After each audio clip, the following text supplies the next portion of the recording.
Inflation declined in October, continuing a broad slowdown as gasoline prices retreated during the month. However, price pressures remain under the surface and it may take a while for them to return to their pre-pandemic baseline, economists said. The disinflationary trend is in place, said Sarah House, senior economist at Wells Fargo Economics. But we're getting into a harder part of the cycle. In October, the Consumer Price Index increased 3.2% from 12 months earlier, down from 3.7% in September, the U.S. Bureau of Labor Statistics said Tuesday. The CPI is a key barometer of inflation, measuring how quickly the prices of anything from fruits and vegetables to haircuts and concert tickets are changing across the U.S. economy. The October reading is a significant improvement on the pandemic-era peak of 9.1% in June 2022, the highest rate since November 1981.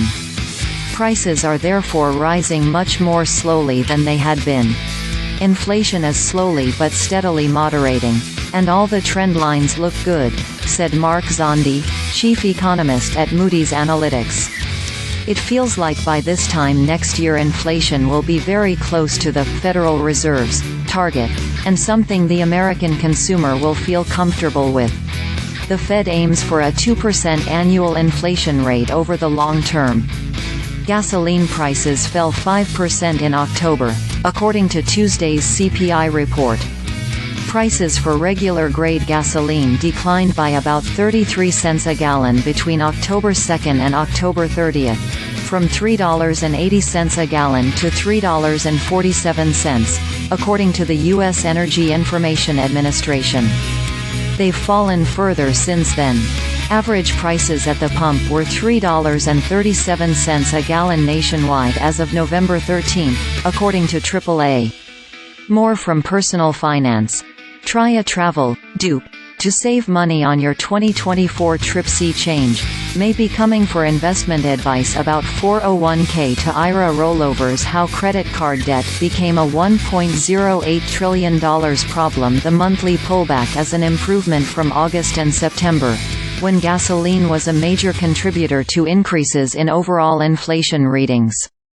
In August, for example, prices at the pump spiked 10.6%, largely due to dynamics in the market for crude oil, which is refined into gasoline. We had a big increase in gasoline prices back in August, and are now seeing an unwinding of that, House said. What gas prices give us 1 month, they can taketh away in another, she added. Energy prices can whipsaw inflation readings due to their volatility. Likewise with food. That's why economists like to look at a measure that strips out these prices when assessing underlying inflation trends. This pared-down measure, known as the core CPI, fell to an annual rate of 4% in October from 4.1% in September. It's the smallest 12-month change since September 2021, the BLS said. Shelter, the average household's biggest expense, has accounted for more than 70% of the total increase in the core CPI over the past year. Housing inflation declined in October to 6%.